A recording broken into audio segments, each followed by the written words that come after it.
Hi, I'm Patrice Rushen, and you're watching Musicians Reveal with Joe Kelley.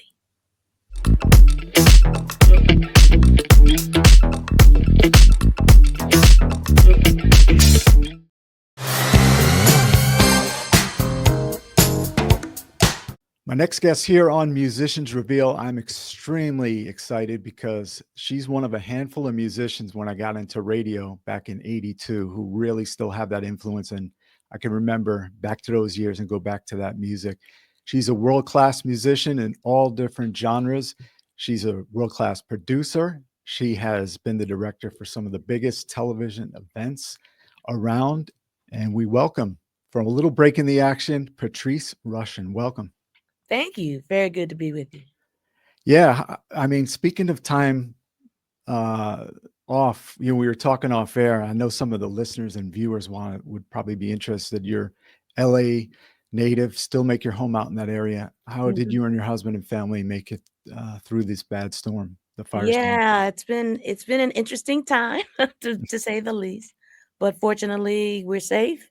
I do live in one of the areas that was one of the hardest hit, Mhm. but fortunately for me, the miracle of miracles happened in that my home was spared, Right. minimal damage, and so we're in the process of repairing those and trying to get along with it. So many of my friends and colleagues not so lucky, lost their homes, lost everything, instruments, whatever. So I feel particularly grateful and Mhm. trying to be as helpful as I can to those who lost a lot more. Yeah, and in the music business, not all musicians are as ready for something like that. I mean, I've talked to musicians, they get their gear stolen while they're on tour and fires like that. And yeah, it's not like a 9 to 5, right? No, No. definitely not. Yeah. So, Definitely not. so I also want to offer you congratulations. You received an award at NAM, the recent NAM, right? Yeah, I got their lifetime achievement award, which was really an amazing surprise and very heartfelt. I was happy to be recognized in that way. I've been working a lot with good people at Roland, who Oh make a yeah, lot of yeah. the great instruments, and the response from that and their participation with NAM has been really really cool. So very thankful. I saw a picture of you and Sheila E. Yeah, Both Sheila got a yeah, big that's your award as girl, right? well. Yeah. Yeah, that's my friend from a long, long time ago. Because So, you recorded stuff with her. Yeah, many times. yeah, Yeah. yeah. You get pick up any gear while you were there? Actually, no, Oh. but there is something that I did debut. I Oh, okay. debuted Roland's new V Stage Oh, series. okay. So, that was the one of the other big moments, to be able to play this new instrument and introduce it at NAM. So happy about that too. Yeah. It's good to have that backing from a big company like that. Yeah. It's very helpful. Yeah. And, we need each other. And I Yeah, think that's that's true. the Yeah. that's the idea too. The instrument manufacturers are doing what they're doing because there's musicians that need certain things. And as the technology has continued to grow Mhm. and the needs continue to morph, musicians need instruments that can help them respond to that. And so it's a partnership. Yeah. You, actually with the partnership, people should go to YouTube. There's a great two-part, mini program, you tearing up with your great band and all the new gear and stuff like that. That was well done. Yeah. Oh, thank you. Thank you. We enjoyed Yeah. it. It was fun. Yeah, and you get to hear you talk about things. So yeah, well done. Yeah. So I know a lot about your history. We've been following you from the early days, but for our viewers and everything, um, I'm jealous on the way you grew up in Los Angeles with all those great musicians around you. But how did you first gravitate to loving music and wanting to play it? I don't really know. I think music just was always a part of my life. Mhm. Always. I mean, I took it for granted that my parents liked music a lot because they always had the radio on or the television on, records playing. I just thought that was the atmosphere, Yeah. that I was Right. growing up in. So I heard a lot of music and responded, to that just from the standpoint of hearing it all the time. It was familiar. And when I started when I was school age, preschool age actually, the teacher there, when we would have activities during the day that involved music, Mm. dancing or, moving around or whatever, playing games to music, that's when I would be the most responsive. She was very musical herself. I told my parents about a program that was designed for young children. So my folks enrolled me in this program, and that's, I think, what started more or less the formal, if you will, uh, uh, training, so Mhm. to speak, being in a class where it was graduates, college students who were observing these young kids who seemed to have musical aptitude. And I was part of that class. So went on from there and later started playing piano when I was 5 and, went through some of the classical repertoire and all of that. But I was still at home and in other places that I went, hearing the other music, hearing the music of the streets of Los Angeles, hearing Mm. the music of the church, hearing jazz because my parents were really into jazz, hearing the pop music of their day. Mhm. So it was sort of a convergence, I would say. I got a question because I only could play one song on the piano, "When the Saints Go Marching In." Now, I didn't study music or anything, and is it possible, is it innate that you put your mind to it to really focus and play and play and play, or can you get that from your mentors and somehow developing it? Well, I I think never had it. it's a combination. I mean, the gift of talent Mhm. definitely is a positive factor in terms of I think, speed with which you can put things to use that you learn. But anybody can learn things. I think the next step or the next hookup that has to happen is the experience of learning the thing, being able to creatively put it to use and Mhm. grow that. That's part of the unknown factor in terms of how to continue to massage that into place. But the work and the idea of learning more and doing more comes through practice. That's why they say the more you learn, the more you know what you don't know. The more you learn, Mm. the more things you know you have to figure out or you have to learn. So I think it's an ongoing thing. It's a combination of both things. There's a certain aptitude and maybe talent that one has, but has to be nurtured and fed, and it's Mm. fed through a certain kind of knowledge and then a certain practice. Right. And you adhered to that, and you're all these years doing these great music. Um, I came across something. You did a little TV spot with James Earl Jones, right? Introducing your trio. And Dugo was playing drums, right? Yeah. Yeah. Yeah. How old were you back then? Oh man. Maybe 19 or 20. Oh, okay. I can't really recall exactly, but it was in there. It was early on.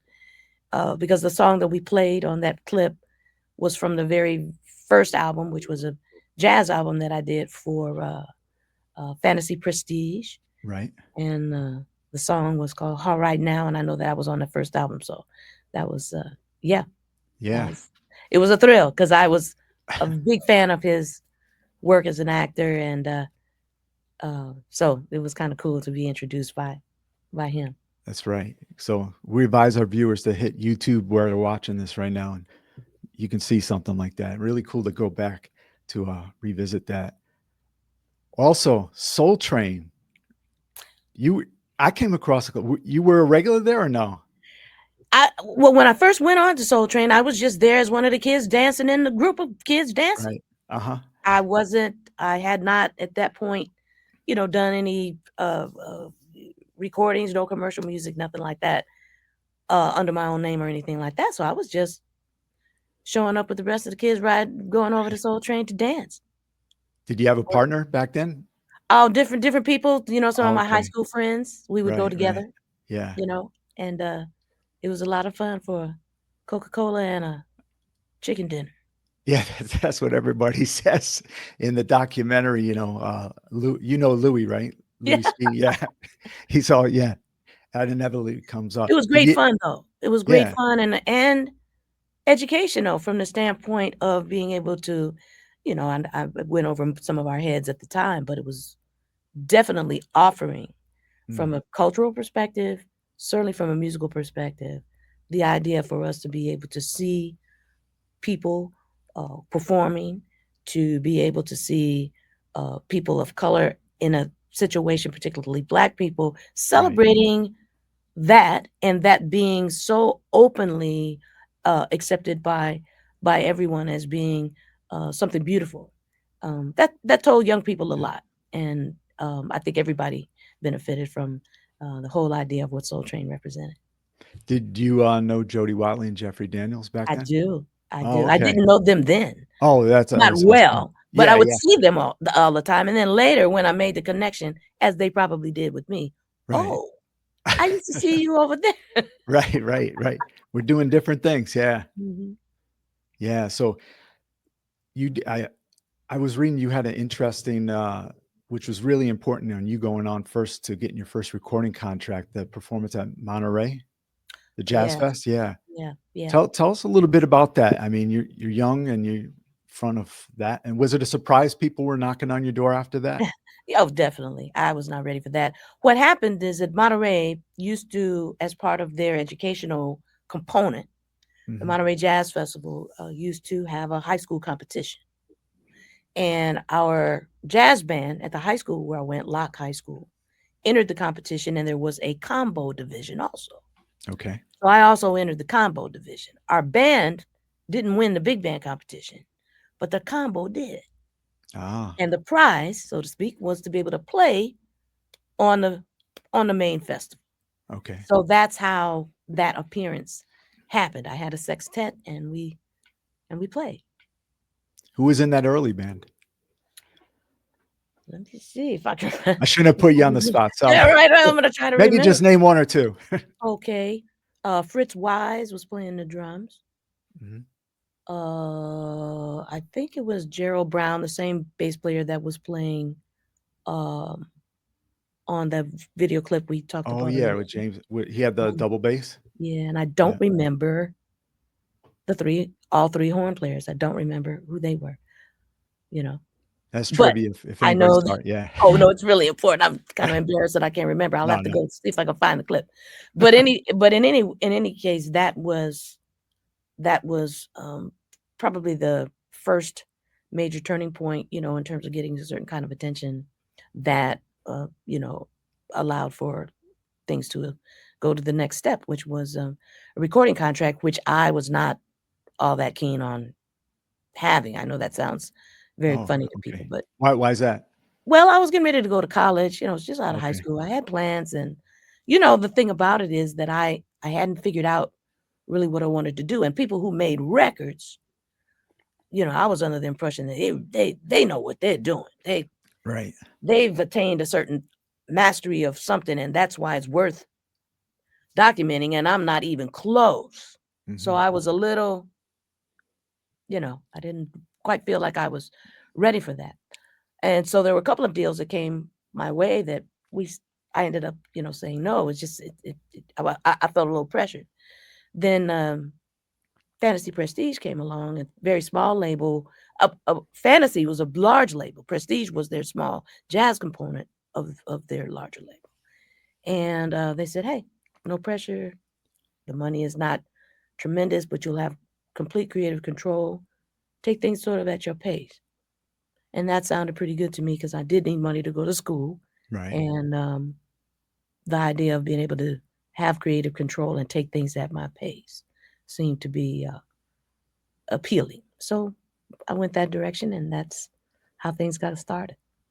And you brought in some of your mentors, Reggie Andrews and Joe Henderson on the record as well. So Yeah, yeah. wow, you're amongst greatness from the get-go Well, all the Joe along. Yeah. Henderson, Joe Henderson, and it used to be a common practice when you had a newbie Mhm. to try to pair them at least on one cut with somebody who was more established in Oh, order that okay. people would be able to identify, oh, wait a minute.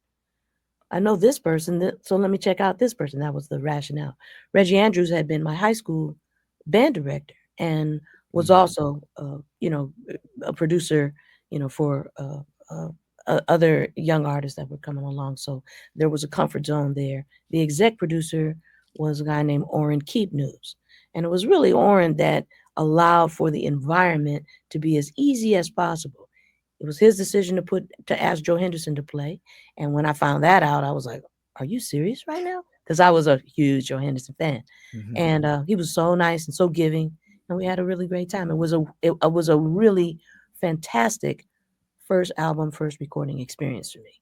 And it kind of set a bar for how to when everybody's purpose is the same, Oh, and okay. how people can get you can best yourself even in terms of um, you know nerves going out the window. The commonality was the music, and they made me feel very comfortable. Did you bring your parents along to any of the sessions? No. No. That was a stupid question. Yeah. So I was saying, your parents were jazz fans. I'm sure they were thrilled, or were they really nervous Oh by you yeah, getting they involved? they so supportive.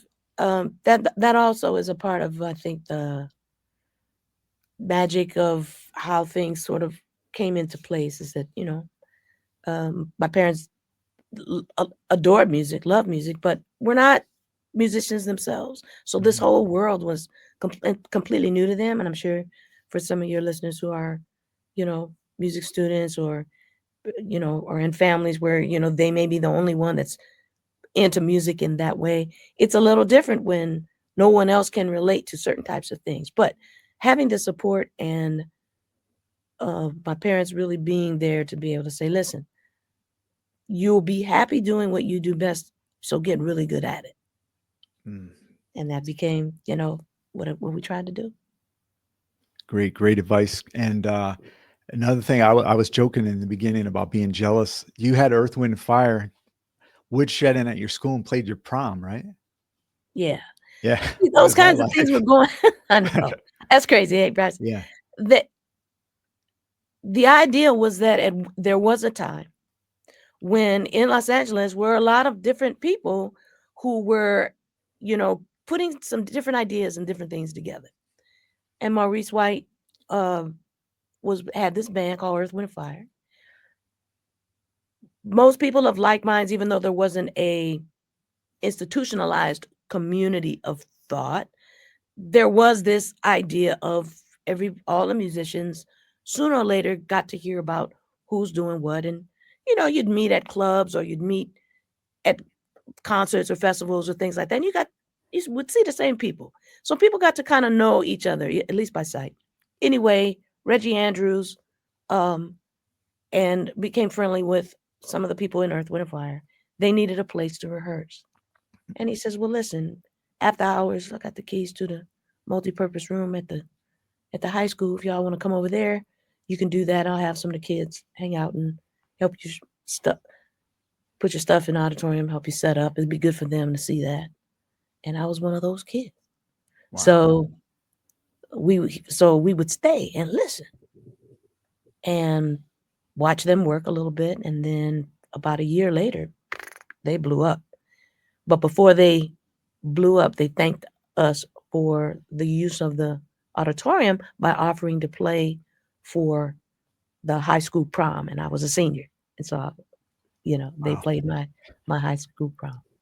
I think we had a Bruce Springsteen cover band when I went to high school. The prom, yeah. So I would have loved Earth, Wind, and Fire, the real deal. So It was that it was that's pretty cool. And then, they started blowing up right after that. It started happening. And to be able to have seen a certain part of their development yeah. and be able to hear how that continued to develop was pretty special also for those of us who had an opportunity to kind of watch, watch what that process is. And Yeah. that process is what really lasted for all of us. So there's so many of us who learned how to put things together by watching how that evolved. I want to tap into some of the discography. I'm just going to go into chronological order. It's easy for me to remember. But the second and third record with Prestige, you started adding more flavor of funk and R&B. Was that the record company or just your intention? This is what you wanted to do? I don't think it was the record company. It was just a matter of what I wanted to do. See, I was always involved in a lot of different kinds of music, and I loved a lot of different kinds of music. And when the best thing that they could have told me was that I would have a certain amount of creative control. Mm, So they didn't tell me what to do. And I was able to then continue to evolve. Remember, as far as I was concerned, I was still growing. right. So this was basically, as far as what I could look back on it now, I didn't call it that then, but this was the allowance to be able to be in an environment where I could continue to learn and continue to grow into who I was going to be. It's documentation of that. So as the music that I loved, I was able to do more of it at a certain level. That's what spawned some of the compositions and the idea of what I would put on those albums, and then new instruments, Yeah. having access to And bigger certain budget, right? instruments. Well, I won't go that far. Yeah, Not that's true. yet. Yeah, Not not yet. yet. Yeah, But right. ultimately, yes. But not Yeah, yet. right. But the idea of being able to experiment was always a big part of it. And when I say experiment, I don't mean experiment from the standpoint of just go in willy-nilly. Mm. Experiment with the idea of how to get to the point of what it is that you would like to put out there. Do the work and then put it out there. Yeah, I love seeing like established artists when they, put their set list together for years later, and they're still revisiting some of those songs from the early days. And you still have the hump from the Shout It Out album, I right? do. Yeah. Yeah, goes over well with the crowd, right? Yeah, they love it. I can always tell who's been listening the longest. Yeah, that's true. And the ones that are hearing it for the first time, they love it because the idea of being able to again experience people playing and enjoying what they're doing and hearing things that maybe are a little bit different for them. So it's a nice combination of things that happen in some of the concerts these days. It's been really cool. Yeah, we've watched a bunch of them online. So, the fourth album, you fled the record company. What was it? What's the process from going there to Elektra, and I mean to a Oh, well, bigger it's not outfit? that complicated. I mean, the contract was over. And before it was over, another label that was aware of it coming to an end that had been sort of watching was developing a particular side of their label where I seemed to fit the character of what they wanted. Mm, And they said, hey, we'd love to have you over here. We're doing something where we would love people that come from a certain tradition, but who have the sensibilities, commercial sensibilities. And I was like, oh, okay, yeah, right. sounds like fun, you know. Um, How I many was years signed. was, or how many records was the deal for? I think it was initially it was for Oh, 6 okay. or 7, Oh, okay. and so I went to Elektra, and they said, on some of the records that you have done, you haven't, there's avenues for there to be this mix of a certain uh jazz sensibility with commercial sense of dance music Right. and even vocalizing and stuff like that. We'd like you to lean into that a little bit more. Okay. What was Yeah. also good about it was that, to your point earlier, the budgets were a little bigger. Now, through what I wanted to do, I always wanted to be a composer. That's Mm, that's where I was going with all of this. Um, this was a not quite a deviation from that, but an experience that would allow for me to continue to massage some of that information into place by arranging. So the strings and the horns that you hear for the most part on all of those Elektra albums are things that I did as I'm learning to do that. wow. And having projects to do was a great motivator to keep that going. Of course, by this time, uh, playing with some of my favorite friends who were again of like mind in terms of the music and this synergy that happens when musicians come together. learning to really record in the studio, because by now I'm doing some session work with other people, Mhm. watching how they get things done or not, and being able to take those things away and sort of craft a methodology that worked for me in doing those albums. So it was a great opportunity, as well as yielded some success. Yeah. And I didn't realize that a guy who we've had on our show, really great guy, Paul Jackson Jr., lived across the street from you, right? Yeah, Yeah. we grew up as kids Right. across the street, so I knew Paul before he started playing the guitar. Oh, wow. So you guys have crossed paths, I'm sure, various sessions Quite a all bit. over these. Yeah. Yeah. And Mhm. and you brought Ready Freddie Washington in there as well, right? Yeah, Ready Freddie. Yeah. He lived up in Oakland, California, which is a little bit about 500 miles north of Los Angeles. But I would be up back and forth at Fantasy Records. We met while I was still on that label, Hmm. and then when I started doing um, more things in Los Angeles, I would call him, Mm. and then he wanted to move down to LA, and he finally did. And my parents allowed him to stay with us, so he could get settled in, and we played every day. The two of Wow. us, we would just play every day. That's part of what we would do, which again is part of that work that Mm. you don't see it as work when you're loving what you're doing and you think you're having fun. But we would play and record onto a 4-track every day. Wow. What to fill up the four, what would you put on as far as Oh, instrumentation? well, I played drums. Sometimes he would play Yeah. drums. I played bass. Sometimes he would play keyboards. I played keyboards. Sometimes, he would think of something else to play. He plays Whatever was guitar. needed, right? So, Yeah. we would just, and that was another part. That was the other part. Hmm. You see, we had been also doing studio work with other people, and we saw how things worked and how music was put together and the things that we liked and all of that. So, we developed very gradually, you develop a vocabulary in terms of how you get things going, get things started. Now, being a non-musician, I had this question.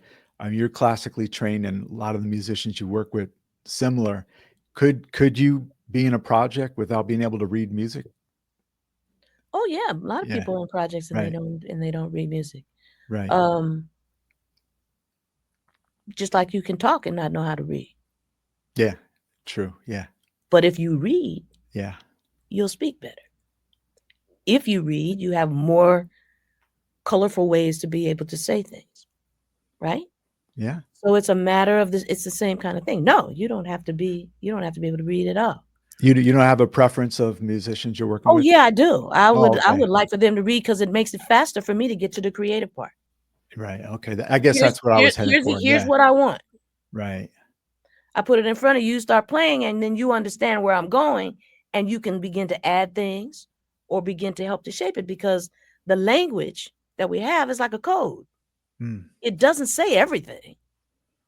It says some stuff. It gives you an idea of what it is that the songwriter or the composer wants. It's through knowing them or playing a lot of different music that then you begin to pick and choose the nuance, which can't always be written down. That's the study of just about everything. It's the study of classical music. Classical music was improvised music at least once, Mm. right? And it Yeah. was the popular music of its day. So somebody wrote it down so that it could continue to be played. But the idea of what music is supposed to do also, and art is supposed to do also, is to convey cultural times, to be sometimes a mirror of what is going on in society at the time. Sometimes music allows for there to be a certain kind of safe disruption that allows for you to be able to think about possibilities. So music does more than it's just notes in the air. It has possibilities beyond that. And when it's documented, you can go back and check it just like you would any other kind of history. So in 2025, anybody I think who is serious about music has the capacity to be able to uh, understand that what they do and its documentation does have a certain kind of importance, and to be able to then go to any place in the world and have at least the start of a musical conversation means that you have to share a certain language. And having written it down or being able to decipher and read it sometimes is a great starting point to be able to do that. How much easier it is now with the electronics to have the charts right there when you're doing a show than the old paper turning. Oh, it's a lot easier. A lot Yeah, less accidents. People don't get lost as much right. because the Prog paper doesn't fall. yeah, progress, yeah. I wanted to ask, because I'm going through some, off the top of my head, some of the songs that you still play live, "Hang It Up," and when I'm hearing that song, I'm hearing a lot of church influence in there. Was that intentional when you're I doing it guess live? so. Yeah, yeah. I You know, on the chorus. you write what you feel at the Yeah, time. right. I guess that day, That's right, yeah. that's what came out that day. Yeah, I've heard some previous interviews. I mean, it's just music, no matter how you put it. All the the different. I mean, you're coming from a lot of different directions, which is good. And the singers are musicians too. I heard you say. Yes, Yeah, absolutely, absolutely. Singers are musicians. Their instrument is yeah, their voice, right. Yeah, and they go through. Really, really good singers are going to go through a similar kind of regimen and training and discipline, and to be able to do it. Your voice too is the only instrument that you don't know what it sounds like. It's different every day. It's different every right. time you open your mouth. It's different from one moment to the other. So hats off. Yeah, my mom was a singer, and she Mhm. had her later years of life. She had non-Hodgkin's lymphoma, had a node taken out, and she still continued to want to sing. But she was singing at church, and she didn't know when the squeak was going to happen, and she was doing solo. So Mm, yeah. So the voice you never know, right? never know. Another song I wanted to touch on is "The Dream," which features your guitar work and a lot of strings. And a lot of people love that song. Oh, good. Yeah, yeah. I know it's off the beaten track, but I Yeah, love no, that song. that's awesome. That's Yeah. awesome. Tell us a Yeah, little bit well, about. Yeah, that one allowed me to kind of exercise a little bit of the idea of the composition, okay. element, the orchestration element, you know. Um, again, the albums, I was very lucky, and I don't know whether it's because they thought I was that good or they didn't care. The result was the same. I was pretty much left alone to do whatever I wanted to do. Now, it didn't Mhm. always work to my advantage when I would turn it in, because if they didn't hear something or felt that it wasn't commercial enough or whatever their criteria was, then that would be a problem. But the good news for me as a writer was that I always got to hear things come back, played at the highest level, Oh, okay. Yeah. and recorded it beautifully. And I think that has something to do with why some of those records still stand up sonically and get people's attention, and then of course the music hopefully does the rest. But yeah, I got a chance to be in an environment where I could grow and have the best possible musicians and support, on every level of being able to make those records. And you're heading into your final, oh, not the final, the penultimate record with Elektra, which was your biggest commercial hit, "Straight from the Heart." Actually, Um, no, that wasn't the final one. oh no, I said the Yeah, second. I changed the it. Yeah, yeah, it yeah, was the yeah, second to last. Yeah. yeah. So going into that record, um, I know you personally. I told you when I got into radio. I remember I was in the DJ record pool, and we had the 12-inch discs that you released from that record, the promos. We used to have to put the reviews and everything and send it back. Hmm. But that record, you start off a lot of most of your concerts with number one, the instrumental, and I got to ask you, the keyboard on there sounds like a plane ascending. What effect and what are you doing on that? Oh, it's a combination of, we didn't have a lot to work with. Okay. So it's a combination of sounds that um, created that sound. Oh, okay. Um, I can't even remember exactly what we did, but I knew that's what I wanted, that ascension. And so we did some manipulation with stuff running backwards and stuff running forwards, to create that illusion, aural illusion. Yeah. Yeah. We Now, would, we can try to yeah. program certain things to get that. The technology is such that now you can build it, but we didn't have all that then. So Do you prefer recording straight up jazz records when you just took the best take of the players, or the overdubbing now kind of stuff like that when you well, come that into play? by the time I got to those types of things, I could use the whatever was the best method for the outcome I wanted. Okay. So if the best method for the outcome was just to play on a particular song, we would do that. If the best method for the outcome that I wanted was to track the rhythm section first and then overdub some things on top of it, then that's what we would do. Oh, okay. So that's part of what came from being in service to other people as a studio musician and watching how they got things, and then being able to take some of that information and turn it into whatever I would need for the outcomes that I was looking for. But we played a lot, Yeah, and we yeah. played as a rhythm section live most of the time. Very seldom Mhm. was that an overdub situation, unless there was maybe only one or two people playing. Okay. For example, the song "Remind Me," the track was myself and James Gatson.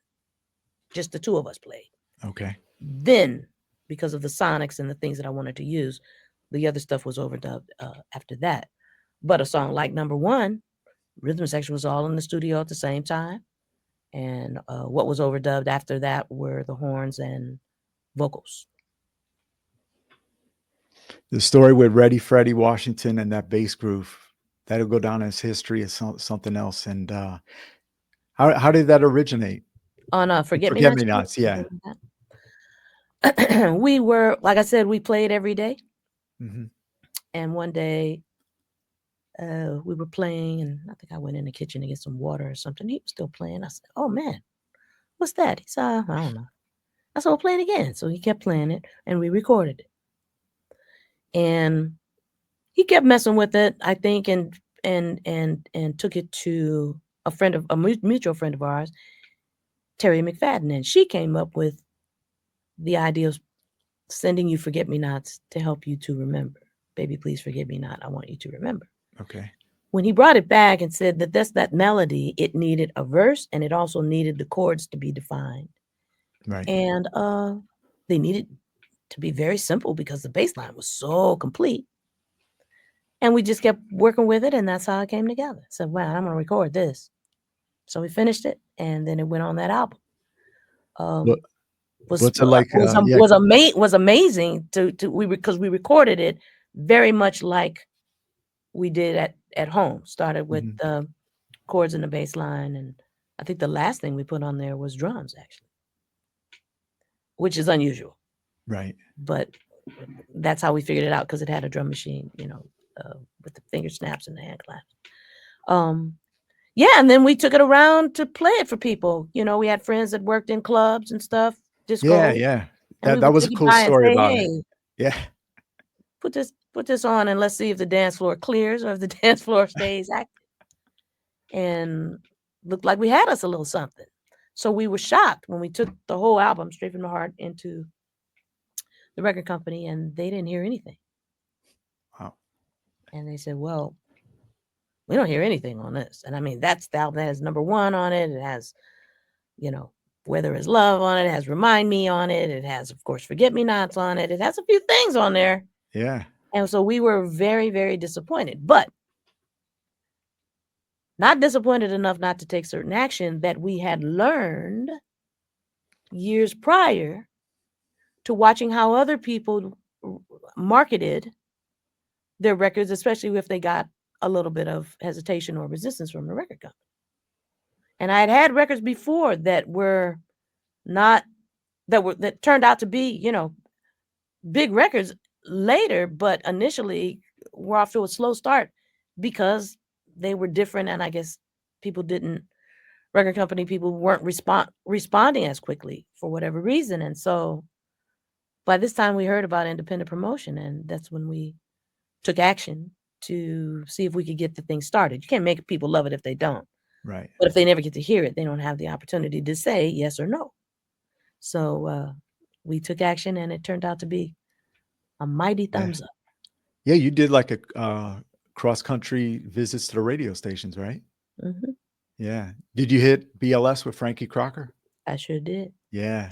And that's not the first time that he had seen me. Oh, okay. Because I had other records where I went to visit him. Yeah. And but he was always very nice to me. And when he would co-sign on something, it made a difference. Now, early in the 80s, there was the idea of crossover, which became the big, big, big, big thing, because there were two completely different charts. You could be at the top of your game on the R&B charts or the black charts and never see the light of day on the pop charts. Right. So the idea of crossover, once that started to happen, became the goal of almost every label, was to see their black artists cross over. The difficulty in doing that, uh, you know, it demanded other kinds of things and posturing and things like that would allow for that to happen. But in my case, what worked to my benefit was television. Yeah. And by the time I got to American Bandstand, which was a big show, then things began to kind of loosen up in terms of me being able to see get attention with some of those records crossing over. So that was kind of cool, just to know that there was a mechanism to get there. Otherwise, I was just doing the music. I wasn't against it or for it. I was there for music. And the cat was already out of the bag. I knew that there were people who did like some of what I was doing, so I would just continue to do that. And if it happened to cross over, that would be okay. And if it didn't, that would be okay. But Yeah. obviously, from a business perspective and a momentum perspective, it would be helpful and made a difference. Yeah, that was a key time in music with, making the music videos. And I think in New York it was Soul Train and then American Bandstand in that order. So we would watch those, and yeah, really propelled a lot of artists and got, of course, that record as well. Yeah, Yeah. it's still being played. In fact, when I've toured over the last couple of years, I've been doing a little bit more touring because people want to hear me do some of Yeah. those pieces. So I don't think you have to sing. I was watching the New Morning Paris show, and the fans, you could practically let them sing. They are so into your show from the get-go. yeah, they had a great time. Yeah. Um, you look out in the audience sometimes I do a festival or something like that, or people will bring their kids or their grandkids even, Right. and you see them side by side singing the same song. It's like, whoa. Oh, yeah. That blows you away. Yeah. It does. Let's talk about your current band, because outstanding band, putting together. So who are some of the players in it? Looks like you got some younger musicians as well, and maybe a protege, the lady on the keyboards. So tell us Yeah. about your Well, band. we have Rayford Griffin playing drums, who we are contemporaries and been friends for a very long time. People might know, they won't know him necessarily, but they might know his work. Played with Angela Winbush on many of her hits. Did quite a bit with Jean-Luc Ponty, jazz violinist. Um, Stanley Clark and people like that. So he's done quite a few different kinds of music, and we kind of come from a similar musical identity and appreciation for a wide range. He's playing drums. Andrew Ford has been playing bass. Andrew's played with many people, recorded with a lot of people. Very solid bass player and a beautiful person. So they complement each other very well, he and Rayford. On guitar is Enzo Ianello.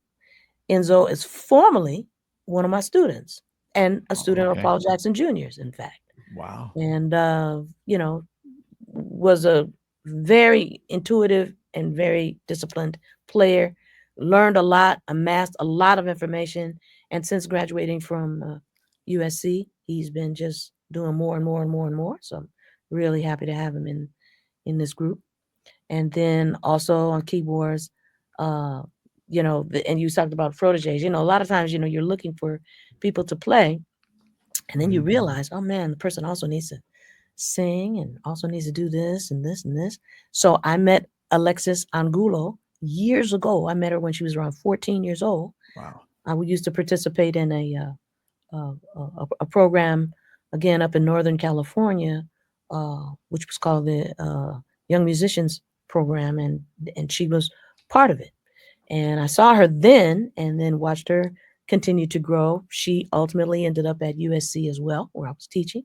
Right. And so, I continued to see, you know, her growth. And when it was time I needed another keyboard player for this band who could also sing, I said, oh, so that has worked out very, very well. And she does a lot of things with a lot of other people as well. But she and Enzo have been a real asset, in being able to be part of this aggregation.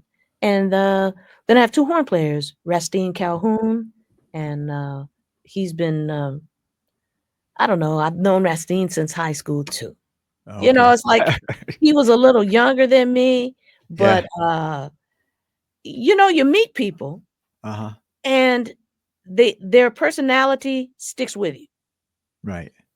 And his personality, the way that he plays, you know, I said, man, if I can get Rastine, that'd be awesome. He sings also, so we're having a great time. And then there's Christopher Gray, who was playing trumpet. And I met Chris through another trumpet player that Oh, I was okay. that I was using, named Ludo Louis, who's an excellent trumpet player also, whose career was starting to take off, and so he wanted to focus a little more on his group. And I said, man, so who should I get? He said, call Chris Gray, and Chris has been amazing, and we've had a really great time getting to know him. He's an excellent musician, very versatile, and we have a lot of fun. So that's the group. Yeah, and it's I'm sure it's really exciting that 11 cities in Europe and 13 dates all sold out, right? All sold out. We had a Yeah. wonderful time. We had a Okay, great you time, gotta and bring I you look gotta to bring be it able to here. do more of that. I want to, Yeah, now. yeah. I spend a lot of time behind the scenes, doing things for other people, arranging, and I wouldn't change a thing. I did a lot of film and television work, teaching, of course. Mhm. But, since the music is having a resurgence, it only makes sense to take advantage of that and get out and play, which I also like to do. So Yeah. that's what we're doing. Let's hope 2025. Bring the band to the East Coast. I'd love it. Let's go. Yeah, yeah. Sure. Um, I got a few things you got time? I can ask you a few things throughout your career. Um, Prince, your friend, he was really nice to our radio show throughout the years. He leaned on you for a lot of advice throughout key moments in his career. Do you want to talk about some of those? Yeah, there were a few times that we had some, deep conversations where he very rarely revealed publicly a certain kind of vulnerability Right. and a certain kind of insecurity that I think comes with being that advanced in a business that, can sometimes not necessarily foster a certain type of safe haven for that kind of genius. And so we had in addition, I met him initially when he was working on his first album, we had an engineer, Tommy Vicari, that we had in common. Right. And Tommy was the one actually that introduced Prince and I by phone. And then we had the occasion to meet. He asked me to actually write some strings for his album For You on a song called, I believe, Baby. Right. So I did that. And then afterwards, we would continue to talk. And then we finally met on, I forget the circumstances under which we met, but we did meet and continue to talk.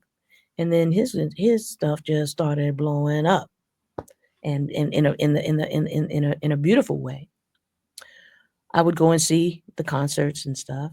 Um, and then, just watch him have to negotiate that kind of stardom, Mm. which was interesting to me, um, just to see, because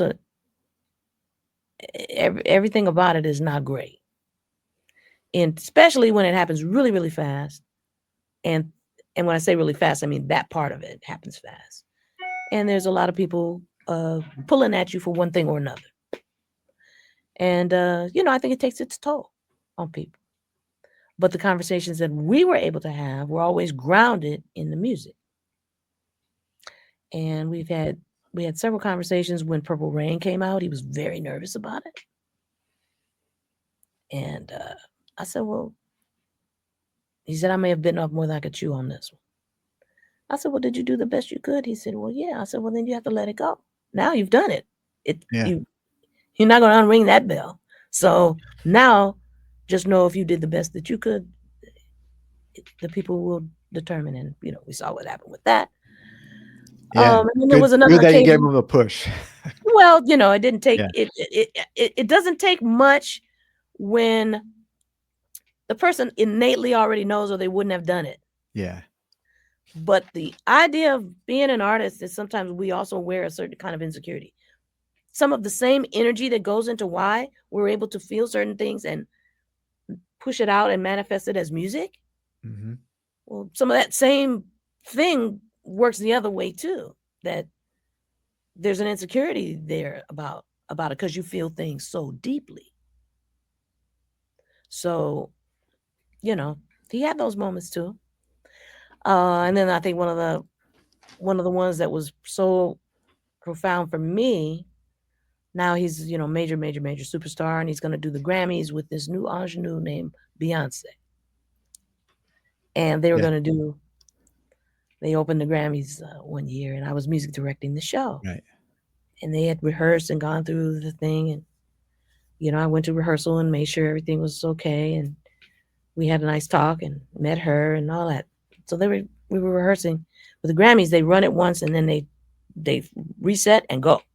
Mm. So at the rehearsal, the director or producer of the show came up to me and said, hey, they're using a little bit of enhancement with Pro Tools, et cetera, for these vocals and things like that. I just want it to be live.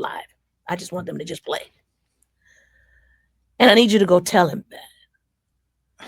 And I'm like, this is not didn't impress me as being a great idea a few hours away, where everything is already set up for the way that they've been doing it. Right.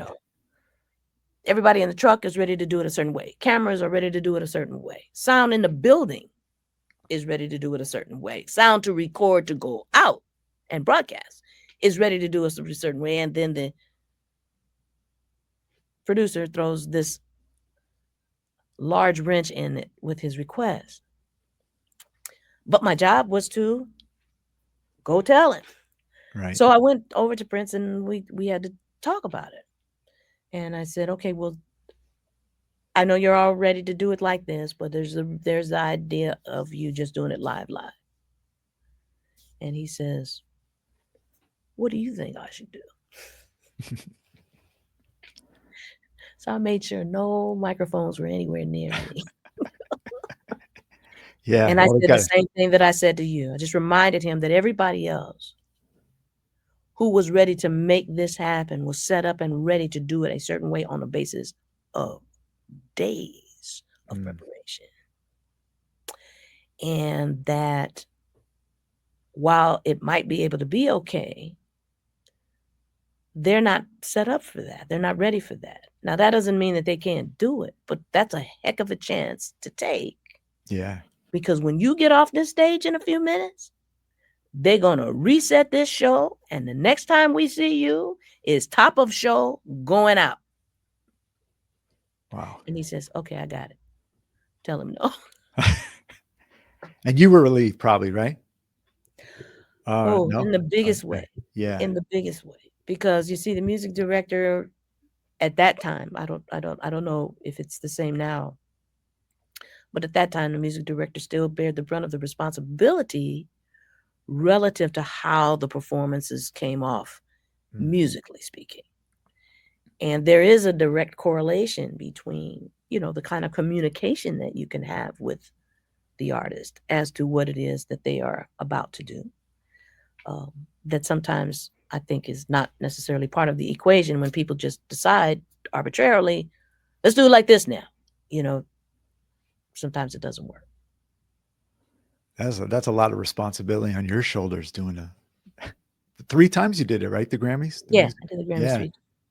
How much preparation in advance did you put into that? It depends on the show and what and who's on it.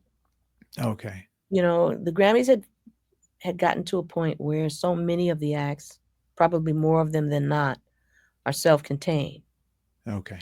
So then it becomes a matter of adjusting the timeline as far as what it is they're going to do and making sure that everybody's has what they need to stick to that, sort of monitoring those types of things in rehearsals, which is different from how I think I did do maybe some of the last ones where I had to actually go in the studio, pre-record certain kinds of things if there were two people that they wanted to put together who didn't necessarily perform together usually. There was a Grammy orchestra, so that, you know, there was a backing group for each of the artists to perform if there were any special numbers that had to happen or special video packages that needed scoring or any of those things. The music director used to have to do all of that too. Wow. And plus was that at the Staples Center? Yes. Oh, okay. So big arena as well. But you pulled it off Well, greatly. thanks. Yeah. Yeah. I had a great time doing it. Right. I still remain the only female music director. Wow. Would you do it again if they came knocking on your door? I don't know. Okay. I don't know. It would depend on who did the knocking Yeah, that's right. and what they Yeah, wanted to do. right. Yeah, that's exactly true. Hey, about Prince, did he ever ask you, he wanted to pass along one of his songs for you to record? No, but legend has it that he wrote one with me in mind. Yeah. What was I want to be your lover? That's what I heard. And I feel for you, maybe too. I don't know, Yeah. but that's what I heard. He wasn't talking, right? But it's good to be in the conversation. So, yeah. You did come back with him to play a one-off with Saturday Night Live. How did Yeah, that come about? That was cool. he said, "Well, I'm doing the 15th anniversary of it was 15th of Okay. Saturday Night Yeah. Live." I said, "Wow, okay." He says, "And I have the film is coming out, Batman. So I'm gonna do electric chair on the show. I wonder if you would do the show with me." I said, Yeah. "Okay, love to." You know, I was in the middle of some other project, but I said, "Okay, let's do it." So he said, "Okay, I'll make all the arrangements and you can come. We're gonna rehearse for like 9 days." I said, For "Okay, one wait." song. Wow. I said, "How many songs you doing?" He said, "Well," I said, "I can't get away. I can't get away for 9 days." I said, "But if you want to send me maybe one of your rehearsals, I will prepare and I'll come, a couple of days ahead if that's okay." So you know, he said, "Okay." Probably begrudgingly because he liked to rehearse. He wanted everything super tight. Yeah. And I get it. Yeah. So anyway, I did get to Minneapolis and I uh, rehearsed with him and I went to New York and we did Saturday Night Live. Little did I know that he was going to have my name Right. printed on the And we could see it on even the though there was piano. so much smoke on stage, right? Yeah. But it was really a fun experience and I enjoyed working with him and I enjoyed watching him in his element, his Did he process, ever ask his you to process. come on tour around that time in his band? No, but No. his management kind of hinted at that. Right. They were Yeah. like, "Well, this is kind of him checking you out, la la la la." And I'm saying, "Okay, well, I'm honored and all of that, but until that comes out of his mouth, I'm coming to do the Saturday Night Live Yeah. Right. and then go But back to work." yeah, I know because we're big Prince Minneapolis fans, and they love when you came out on there. So I loved it. It was yeah, fun. I right. enjoyed it, and through that experience, I met Candy Dolfer. That's right. Yeah, she played there. You played when Michael Bland was on that Played gig, with Michael right? Bland. Yeah, So I yeah, met a few people that, we remained friendly after that. right. Another one of your friends and collaborators, George Duke. I only spoke with George one time, and the way it happened, we were friends with Jeff Lee Johnson, Mhm. and when Jeff passed, I can't even remember how George wound up. We cut an interview, but for the short time I talked with him for maybe a half hour, nicest guy. Yeah. What was George like in the studio Oh, and as a person? you describe him perfectly. One of the nicest people I've ever met. Um, he was always so supportive of me. Hmm. A lot of times when he would be producing something, he would call me to play. And, was always jo- very jovial. That's what I Yeah, admired about him. He had a way of being able to stay very up, even when things were not going so well. He could find a way to offer a certain kind of levity. And an amazing musician. What else is there to say? He's a. yeah, I miss him. I miss him a lot because we used to talk periodically. So. yeah. And he passed a few months after he came on our show. So yeah, he's Mhm. definitely missed. Yeah, and he's with his wife. I know he Yeah, dedicated yeah, the last yeah, record. Yeah. yeah. We're going to go into the last record from Elektra, and I got to make a request. I don't know. Can you put Get Off into the set list? That's one of my favorite songs you've Is ever that one done. of your So. favorite songs? Oh yeah, yeah, yeah. I You didn't play it live on this last tour, right? I didn't. We have Okay. so much music and so little time. Yeah, So that's little right. time. I know that people don't. They're not aware of this, and that's okay. They're not supposed to be. They're supposed to Right, come right. and enjoy what you do. But when you're playing at a club or a venue or a concert or whatever, there are parameters, Yeah, and those parameters have to do mostly with time and money. yeah. So, um, you have to make certain kinds of choices Right. until it's a situation where either one of those things allows for you to be able to do stuff.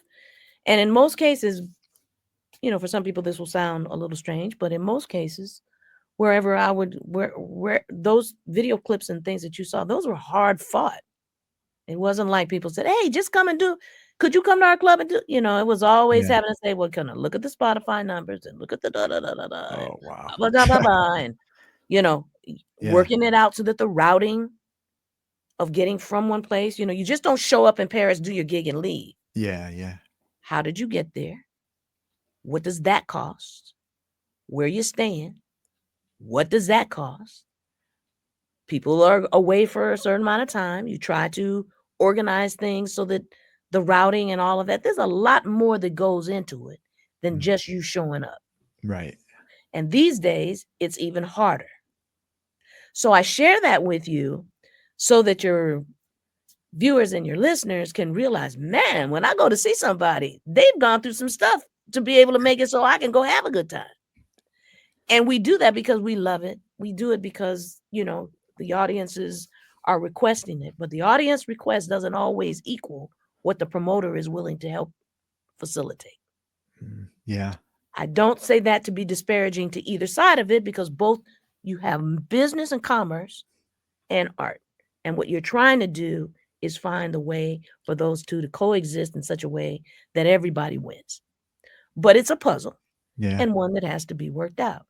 So many times you're into a situation where somebody tells you, I want 2 shows in the same night.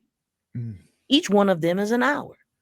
Don't go over because I got people outside waiting to get inside and I got to clear this building, clean up my club or clean up my yeah. venue so the other people can come in. There's all of these kinds of things that are part of what factors into it that the audience never sees. Yeah. That's a lot. Yeah. So thinking about it in those terms, what you would want to do when you organize my date so I can come back east and play for you Mhm. is in my concert be an hour and a half. Yeah. Yeah. Then you Happy can. to play Yeah. any song you need to hear. That's right. Yeah. So you For played an hour with Montreal. an intermission and then That's right. another Yeah. hour. I heard it in Japan. The time where Buddies with Morris Day and the time they played out that they had to play a lot of shows just to in a night just to make it happen. I think they played the Blue Note. Mhm. Yeah. Yeah. A couple from the last tour. I think I saw this on the New Morning thing. I wanted to ask you. I forget which song it was, but I heard the percussion and I checked Rayford to see if he had like electronic drums, but you were tapping it from a little part from your keyboards, right? Mhm. Yeah. What keyboard is that? I'm using a Roland RD 2000 on the bottom, and I was using the Oh, okay. Yeah. Phantom 7 on the top. Okay. That's what I was that's Yeah. what I was using for that one. And I had one last question about those European gigs. Did Enzo, when you were going behind to get your keytar after Forget Me Nots, did he start playing Prince's Controversy? Oh, I don't know. I'll have to listen. Yeah, there's like a 15 to 20 There might be second. a riff or something like that. Yeah, I it's a don't riff, and communicate I with was him like, personally, but there yeah, might be a riff or something like that. I thought he was like, you were going to do something. He said, the teacher's leaving. I could play something. I don't know. Maybe that's stupid. He plays really, really well. Yeah, He's a yeah. really nice person. He's a really nice young man. Right. We'll be hearing about him. Yeah. I mean, Yeah. your band's outstanding. Obviously, you keep them happy. They seem happy on stage. So, yeah. We're the happiest when we get to play.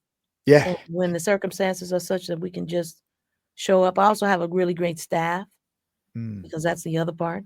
yeah. People who set it up and make sure that, the closer you get to us being able to just play, the Right. better it's going to be. So you have a staff, to help to set up everything technically, to make sure everything is working, and then a great mixer, somebody who's mixing the front of house. That's the delivery system. That's what people hear.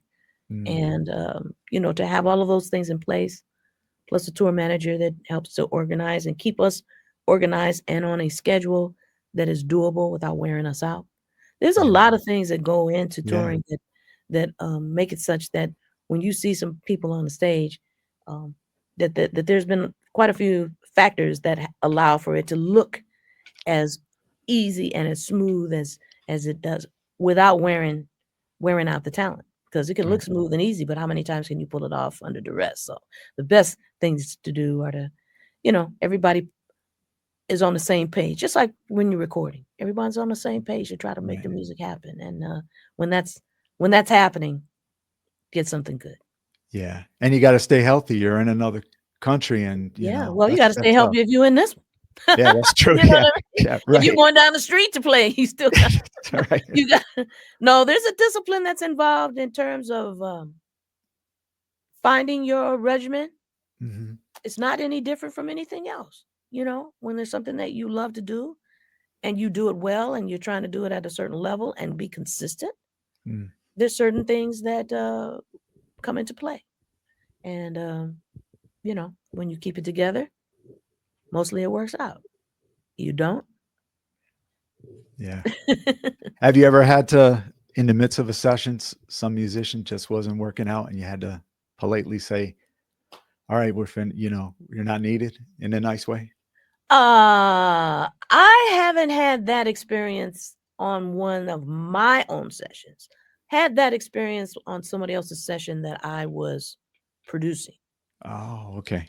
And uh, it was one of those times when, you're trying to find the best way to, eh, you know, production back then was create the environment for that magic to happen. The assumption was that the right people were there for the possibility of that to happen. And on a particular date, one of the musicians that was called into play um, wasn't having a good day. Mm, yeah. So you can go through. There's several ways to handle it, depending on how much music you're trying to get done. Um, let them play and then record somebody else, which it was possible. But in this particular case, it was bringing the morale of the other players down. Yeah. And we had a lot to do in a quick period of time. Yeah. This particular person wasn't my initial call. Mhm. And the person that sent them maybe was more concerned about, well, I won't send it to somebody as good as me, because then maybe that person will get the call. But you can't do that, because I never called either one of them back. Yeah, so there you go, didn't work out. You gotta be professional, right? Show up and Well, that's the yeah, idea. yeah, Certain environments are more uh, tolerant, I think, of leeway. But in the studio, studio time is expensive, mm, and the idea is to try to be organized enough that you have certain things in place so that when the magic starts to happen, you can capitalize on it. yeah, But if you don't have certain kinds of things in place, like some bottom line things are not happening, you can waste time and maybe miss something that if you had been able to do it one more time or been able to take a little break and then come back to it might have made all the difference. So there's a balancing act that has to happen. The studio is probably the place where you have it is the most unforgiving. Let's just put it like that. Mm. It can be. Before we let you go, I wanted to touch on a really important part. Since all the hits you've had, you've gone into education for many years. Let's talk about first. We'll talk about Berklee College of Music, and the honor that they gave you and what you have been doing over there or have. Yeah. Yeah. Well, I used to go periodically as a guest professor, guest lecturer, and the response apparently was such that they kept having me come back. They gave me an honorary doctorate, and then they created a position called the Ambassador for Artistry and Education. I wasn't going to Okay. leave the West Coast, but they wanted me to come and consider, being there more often. And one of the things that I think was attractive to them was the idea of rather than only work in silos, each Mhm. major work in silos, that there might be ways in which somebody who could speak the language of each of those silos be able Right. to help the students understand that there was a bridge and that ultimately there would be this interconnection. So that was part of my responsibility, was to offer that as a reason as to why everybody should kind of be paying attention to each other in terms of what they're doing as their emphasis, because ultimately that their paths would cross, and maybe to help them think of developing projects that would allow for that to happen. And I worked at the Boston campus, and I did a similar kind of thing at their Valencia campus in Spain. Oh, yeah. So I did Yeah. that, and it's been an honor, and it continues to be one of my favorite things to do, is to be able to go there. I've only been up there once. It was when there was a scholarship concert for John Blackwell's daughter Gia, who passed away. Hmm. But it was like just eavesdropping on some of the conversations when we were in line in the lobby, and they're talking about David Garibaldi. They're just They just have cool. a tremendous reach in terms of the professional music community, Mm, and that I think has been um, one of the things that has been copied, by other institutions who want to do contemporary music, because they were the first one to just say, you know what, there's a lot of things happening. We are not trying to be that. We're trying to be this, and right. having that personality, it has morphed into other things since that time. But I think that the direction of and the focus that Berklee has had for many, many years, has paid off in them becoming a name that's kind of synonymous with contemporary music education. And you went back to your alma mater, USC, Southern California, and really helped build up the music program there. Where did this start? And take us to some of the things that you've been doing with USC, the music. Well, I went to USC as a music education major, classical piano minor. Okay. Back in the day when they didn't have jazz and certainly didn't have, uh, you know, popular music. And as a professional, I went out and I was doing my thing, and they called me back. They needed a music director for a fundraiser that the music school was having. So I was asked to music direct. I did maybe 3 or 4 of those for them. And at one of them, the producer of the show, who was a faculty member, said, I've got something I'd like to show you. And he showed me uh, the scaffolding on a piece of paper, the scaffolding of what the popular music program would look like. Hmm. It involved a change in paradigm in terms of the methodology of teaching. It involved being able to pull the best from the teaching tradition of music, but be able to make things a little bit more relevant and use that part to enhance the possibilities of music creation, which is the embodiment of popular music, and build outwards as opposed to outward in. This got my attention. And he says, I'm going to need, people who have done this to be part of this. And I'm going to first need while I get it over the goal line with approval, I'm going to need, somebody to help to consult with. And I'd like you to be one of them. So I said, sign me up. I'm down. Right. I knew. I Oh, said, yeah. boy, if this had been the thought process, a whole bunch of people would have stayed in school a lot longer. Yeah, right. And, the idea was what we had kind of lived. So we kind of knew. And most of the people that he talked to were old enough to have known when it didn't exist, but young enough to have seen what it would take to be able to make this happen. We had been institutionalized, but we also had been on the street. So I became part of that. The program that was by a guy named Chris Sampson, Okay. and it became highly successful very fast because it served a population that had been underserved, if served at all. From this group of people, who kids maybe didn't start playing music until they were in middle school, but were leaning into the idea of playing guitar and writing songs and all of this, to teach those crafts, organize and teach those crafts in ways that they could put that understanding to use and to continue to develop. Now you have your bass players and your drummers, of course, and guitar players, keyboard players, etc. But if everybody had an awareness coming through the door of how whatever they thought they were best at was in service of the idea of music, conceptually, they would have to know a little bit about each thing.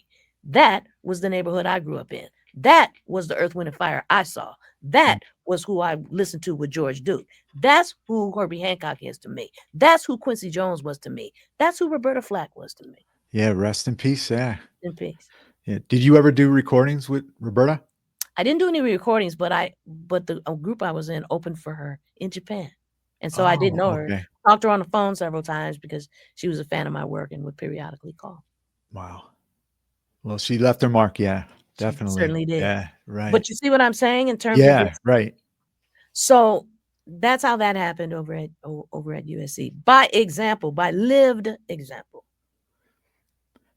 People were go ahead. involved Yeah. in that helped to put a curriculum together that allowed for that to happen out the gate, as opposed to we discover it somewhere. How are the facilities? Since you've been there, did upgrade a lot as far as Some, the music school? Yeah, yeah. right. I mean, I think that the years I stepped down as chair in 23. Okay. And the years prior to that were a building process that built it up to a lot. My responsibility was to make sure that also that the knowledge base was also going up at the same time. Right. And I think I was successful in doing that. And I've got Yeah. 2 people to prove it in my own band. Yeah, that's true. Yeah. I mean, and they're solid. Go to YouTube, Patrice Rushen live. You can see everything there, and you'll see the entire band smoking on stage. Yeah. There's no weak links in your band. That's No, for they're sure. not. Yeah. Oh, why, USC, did you ever run into Kashif over at UCLA? No, I didn't. I Oh, didn't. okay. But I met Kashif years ago when he was on Arist. Oh, okay. Because he was living in Connecticut for the longest time, and we went to his concert. This is when I was working in a radio station. We promoted it, and we went backstage, and I saw his keyboard setup. It was probably around the early 80s, and I was like blown away. Like, this guy had all these synthesizers and big setup and everything like that. So, yeah. Yeah. One last question. Other than keyboards, piano, synths, what's your next best instrument?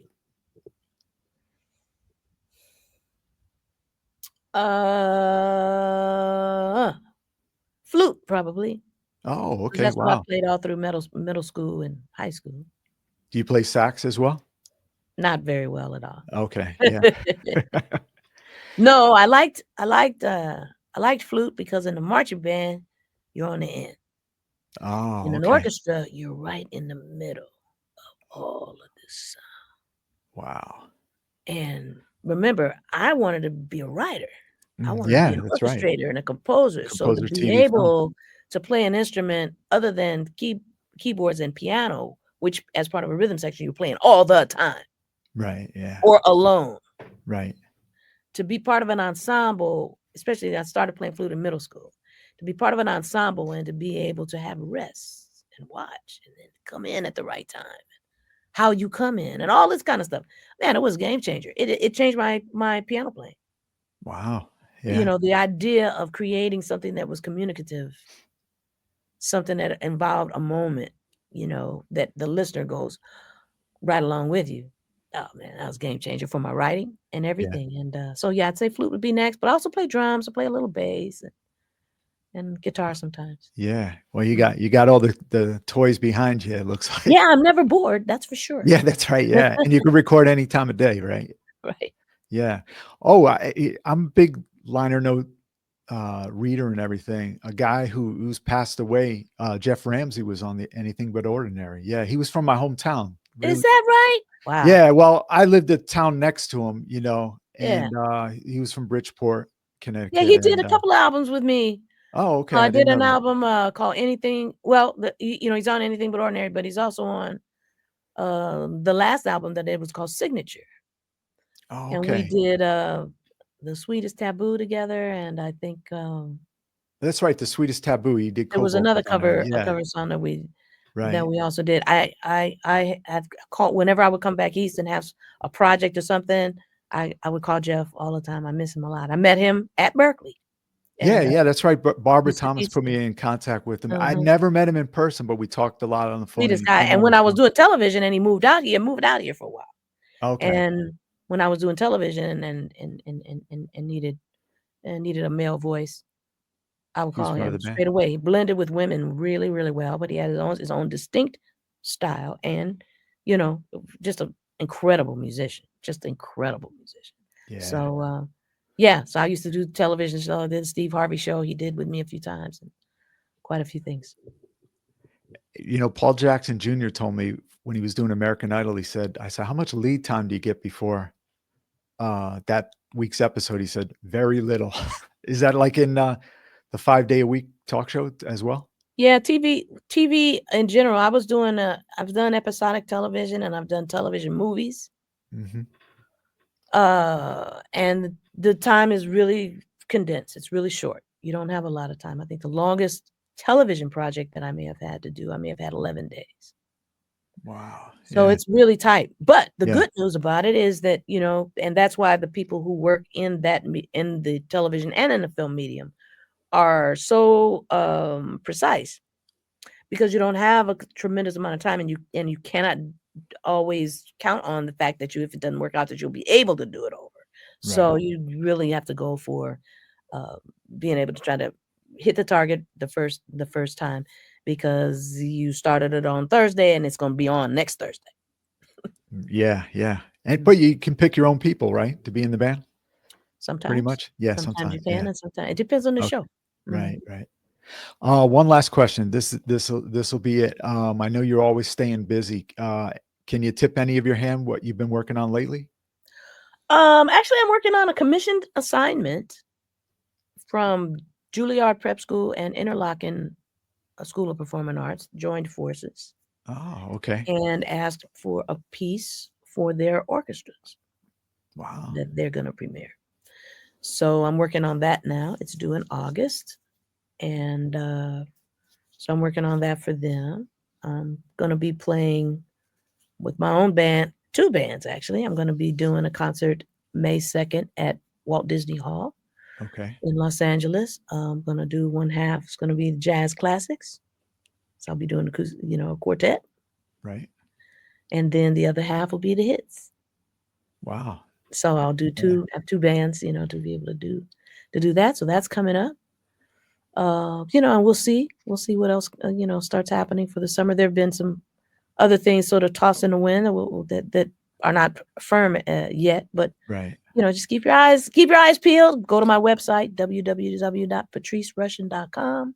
There's a calendar there, and as things occur and as things pop up, you'll be able to get They'll be the added. latest Yeah. news there.